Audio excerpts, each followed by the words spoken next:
सो coordinate geometry के questions को हल करते करते करते आज हम पहुंच चुके हैं क्वेश्चन नंबर 7 पर। तो एक्सरसाइज 7.1 का क्वेश्चन नंबर 7 जो हम करने वाले हैं। So welcome back to the YouTube channel students, और आज हम करने वाले हैं class 10th NCERT maths question number 7 coordinate geometry में एक्सरसाइज 7.1 का क्वेश्चन नंबर 7 को। क्या है क्वेश्चन नंबर 7, चलिए देखते हैं। Find the point on x axis which is equal distance from 2, -5 and -2, 9।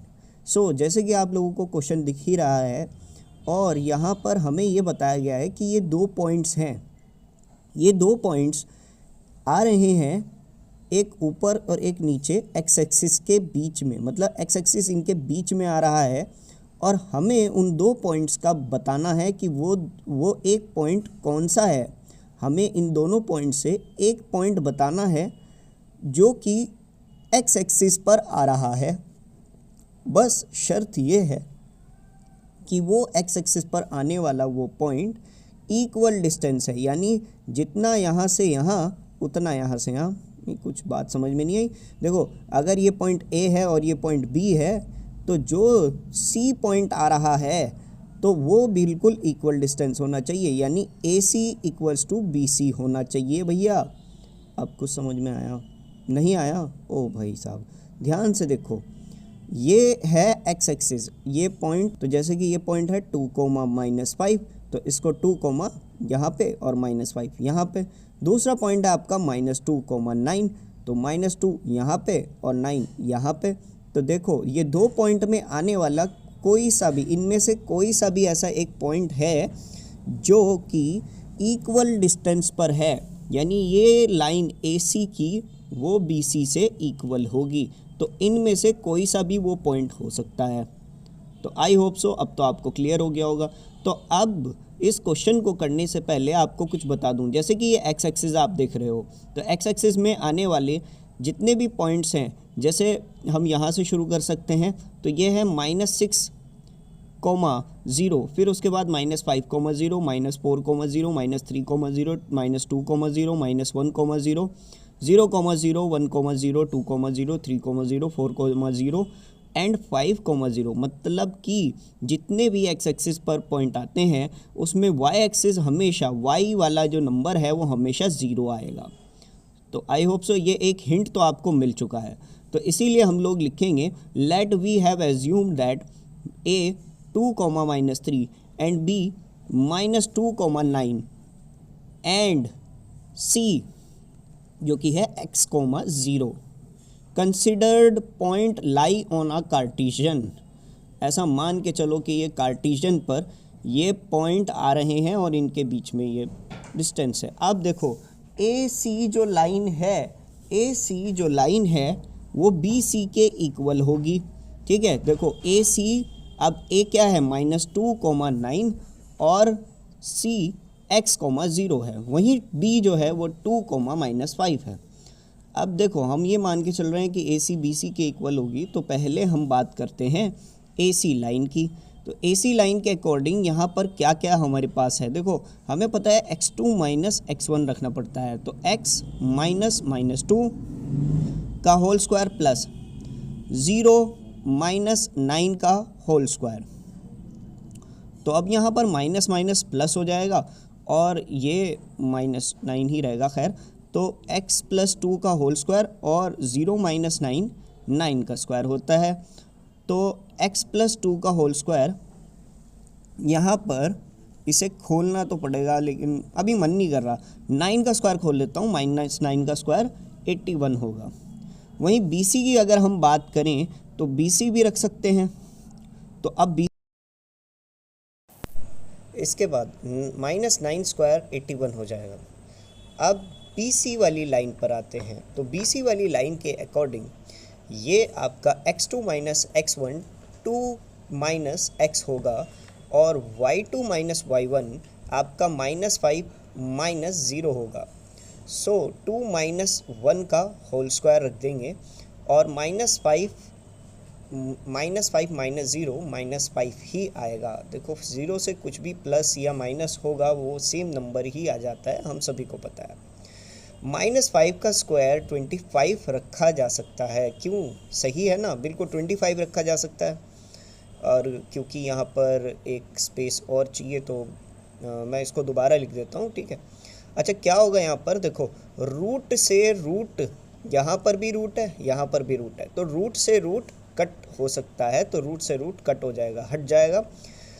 इसके बाद जो हमारे पास सामने आया है वो कुछ इस तरीके से है। अब जैसे ये था x+2 का होल स्क्वायर, तो x+2 का होल स्क्वायर अगर मैं ओपन करूँगा तो ये a square plus B square plus 2ab यानी X square plus 2 square plus 2 into X into 2 आएगा। और वहीं 2 माइनस एक्स का होल स्क्वायर करने पर यानी a माइनस बी का होल स्क्वायर करने पर a square plus B square minus 2ab आएगा, यानी 2 square plus X square minus 2 into 2x आएगा। सो 2 दोनों तरफ है 2 होल स्क्वायर, तो 2 होल स्क्वायर को अगर हम ओपन करेंगे तो क्या आता है 4, और 2 इंटू 2 भी होता है 4। सो बच्चों अब हम आगे करते हैं, तो देखो भाई ज़रा, तो देखो 4 प्लस 25 अगर हम करेंगे तो 4 प्लस 25 होता है आपका 29। वहीं यहाँ पर 4 प्लस 81 करेंगे तो वो आ जाएगा आपका 85। ये सब करने के बाद आप ज़रा यहाँ ध्यान से देखेंगे तो दो तरफ एक्स स्क्वायर है, तो क्या एक्स स्क्वायर से एक्स स्क्वायर भी कट हो सकता है? जी हाँ बिल्कुल हो सकता है, तो हम ये भी कट कर देंगे। अब बचते हैं हमारे पास प्लस 4x प्लस 85 माइनस, और दूसरी तरफ है माइनस 4x प्लस 29। अब ये 29 इधर प्लस का है, ठीक है, और ये माइनस 4x इधर माइनस का है, तो 85 को तो मैं उधर ले जाता हूँ, ये 85 यहाँ प्लस का है, दूसरी ओर जाकर माइनस का हो जाएगा, और माइनस 4x यहाँ माइनस का है, दूसरी ओर जाकर प्लस हो जाएगा। आप सोच रहे होंगे कि सर आपने 29 को आपको उधर ले जाना चाहिए था, बट 85 को क्यों लेकर गए? देखो बात ये है कि यहाँ पर माइनस का 4x है, और जो हमारा जो अलजेब्रिक नंबर जिसकी हम वैल्यू हमेशा निकालते हैं उसको हमेशा हमें पॉजिटिव वे में रखना होता है। अगर ये बात नहीं समझ में आई तो कोई बात नहीं, अगर ना समझ में आए तो कोई भी फिर भी आपका आंसर सही आएगा, ठीक है। तो 4x उधर ले गया था मैं, तो 4x प्लस 4x 8x हो जाएगा, और वहीं प्लस 29 में से माइनस 85 करेंगे तो अभी पेंसिल इरेज़र लेकर जल्दी से नोटबुक पर जल्दी लेस करना सीख लो, मतलब लेस करो। तो लेस करने के बाद आपका यहाँ पर आ जाएगा माइनस का 56, और 8 यहाँ मल्टीप्लाई तो दूसरी ओर जाकर डिवाइड हो जाएगा, 8 7 ज़ा 56 होता है भैया, तो x की वैल्यू आपकी -7 आ जाएगी। तो मतलब ये है कि ग्राफ में दोबारा देखें तो जैसे कि आपका -2 और 9, -2,9 यहाँ था, और आपका 2, तो ये दोनों पॉइंट्स लगाने के बाद अगर हम देखते हैं तो ये -7,0 वाला जो पॉइंट था उस पर ये दोनों लाइंस आ सकती हैं, और हम देख सकते हैं AC की लाइन BC के इक्वल है। तो अगर आपको ये क्वेश्चन यहाँ तक क्लियर हो चुका है तो जल्दी जल्दी नोट कीजिए, हम लोग पढ़ते हैं नेक्स्ट क्वेश्चन की ओर। जल्दी कीजिए, समय लीजिए, चाहे तो वीडियो को पॉज कीजिए, बट कीजिए। हाँ, स्क्रीनशॉट नहीं लेना, स्क्रीनशॉट लोगे तो वो आपके मोबाइल में एक तरह से मेमोरी की तरह भरा रहेगा, लेकिन बेहतर ये रहेगा आप उसको फिज़िकल फॉर्म में ले लो, यानी पेंसिल इरेज़र लेकर पहले ही इसे नोट कर लो, मतलब पेपर की भी ज़रूरत पड़ेगी, तो पेंसिल पेपर लेके जल्दी जल्दी नोट कर लो, और इरेज़र भी ले लेना। यहाँ बाहर कोई हॉर्न बजा रहा है, नॉइज़ पोल्यूशन बहुत है यहाँ। हाँ तो स्टूडेंट्स, हम लोग चलते हैं अगले सवाल की ओर। Class 10 NCERT maths chapter number 7 coordinate geometry exercise 7.1 में क्वेश्चन नंबर 7 में। हाय मेरी सांस रुक जाती है। तो क्वेश्चन देखते हैं क्या है भैया। तो find the value of y for which the distance between P 2, यानी एक पॉइंट P2, है, and Q 10, Y is 10 unit. तो दूसरा पॉइंट जो है वो 10, Y है और दोनों में जो डिफरेंस है वो 10 यूनिट्स का है। मतलब कि PQ जो है आपकी ये सीधी लाइन ये 10 यूनिट्स की है। वो आप समझ सकते हो सेंटीमीटर में, मीटर में, जैसे भी होगी, ये 10 यूनिट्स में ये लाइन है। तो ये तो ग्राफ के ऊपर डिपेंड करता है। अब साहब सवाल क्या पूछा गया है? सवाल ये कहा गया है कि कृपया करके आप ये फाइंड आउट कीजिए कि ये जो y है इसकी वैल्यू क्या आएगी। मतलब कि हमें एक पॉइंट बता दिया P, दूसरा पॉइंट हमें Q बता दिया गया है और Q जो पॉइंट हमें बताया वो 10, Y है। लेकिन हमें एक चीज़ गिवन है कि इनका जो डिफरेंस है, मतलब इनका जो डिस्टेंस है इस लाइन का, वो है 10। तो देखो कैसे पता करेंगे। तो पता करने का तरीका PQ, क्योंकि हमें 10 बता रखा था, तो जैसे कि हमें पता ही होगा डिस्टेंस फॉर्मूला होता है √x2 - x1 का whole square plus y2 - y1 का होल स्क्वायर। तो x2, तो ये सब जो है ये 10 के इक्वल है। तो x2 हमारा 10 आएगा और x1 2 आएगा। फिर y2 - y1, y2 तो चलो y है और y1 हमारा -3 है। और ये सब किसके इक्वल है? 10 के इक्वल है। ठीक है, ये सब किसके इक्वल आ जाएगा? 10 के इक्वल आ जाएगा। तो आगे करते हैं। तो साहब देखो, बात सुनो, माइनस माइनस होता है हमेशा प्लस, तो y + 3 का होल स्क्वायर आ जाएगा ये।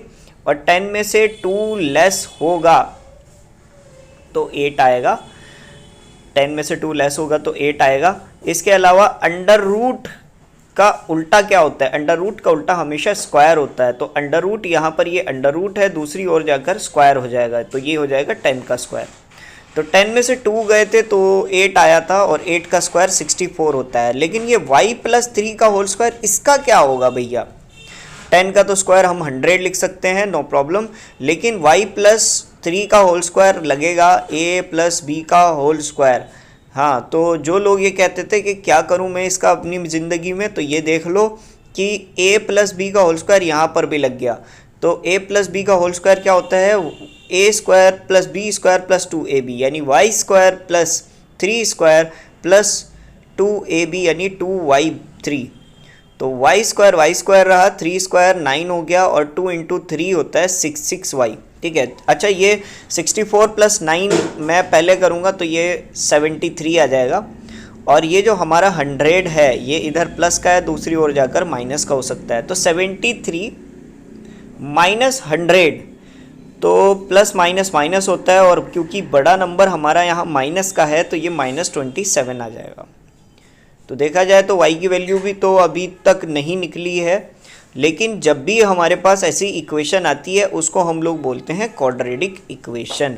और क्वाड्रेटिक इक्वेशन को फाइंड आउट करने का तरीका है, देखो ज़रा ध्यान से देखो, क्या ये ax² + by + c के जैसा नज़र आ रहा है कि या नहीं?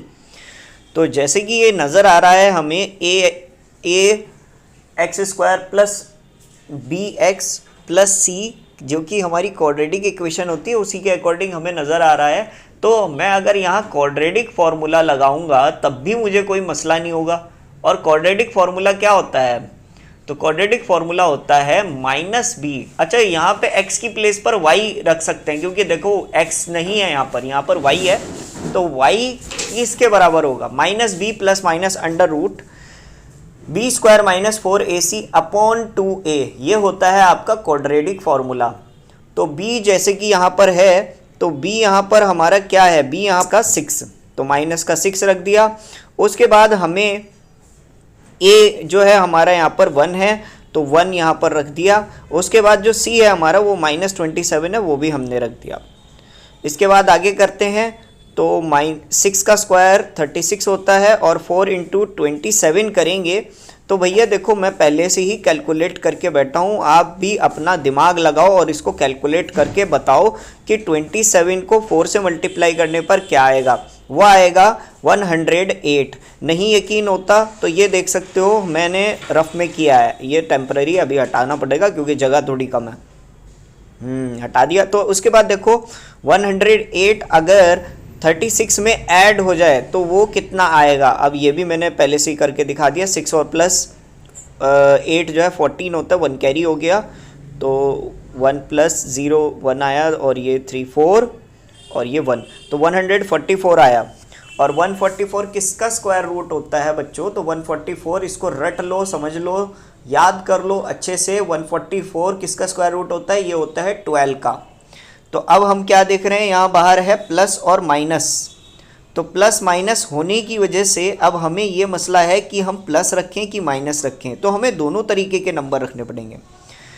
तो देखो अगर मैं प्लस लगाता हूँ तो ये हो जाएगा -6 + 12, तो -6 और +12 6 आएगा, और 2 यहाँ नीचे डिवाइड है, क्योंकि 2 1 से 2 चलाया था, देखो 2 नीचे रहा, तो 2 डिवाइड है, तो 2 3 होता है 6, तो ये 3 आ गया।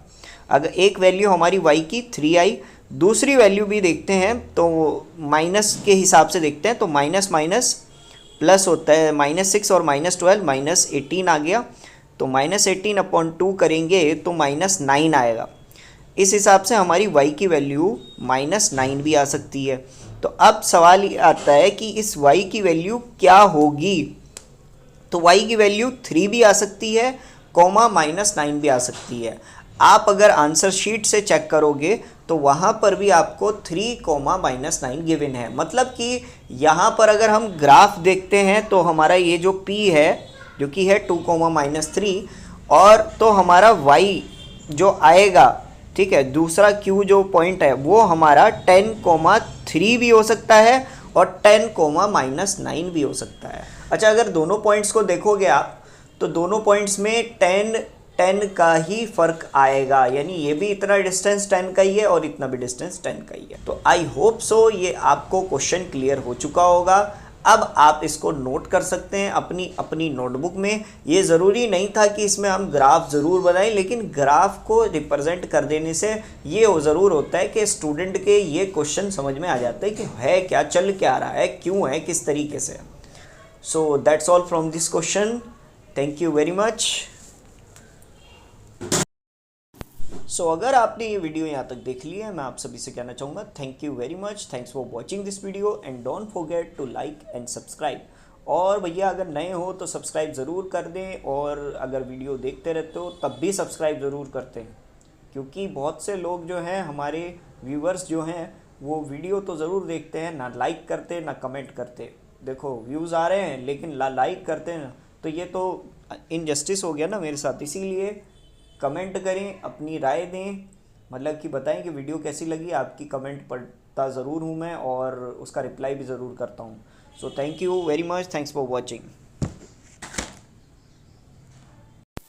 मैं चलता हूँ अभी, मुझे ज़रा देखना है कि मेरे घर से और मेरे दोस्त के घर से कितनी दूरी है।